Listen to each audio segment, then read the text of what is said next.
Pada pagi hari ini kita bisa berkumpul di pendopo dengan sebuah aktivitas diaspora, dan alhamdulillah mudah-mudahan kegiatan hari ini bisa menyambung silaturahmi dan mempererat kekeluargaan kita semuanya,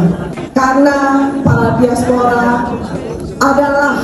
bagian penting dari Banyuwangi. Menurut kami acara ini sangat bagus untuk meningkat rasa persaudaraan kami perantauan yang di luar pulau, baik itu Kalimantan, Sumatera ataupun seluruh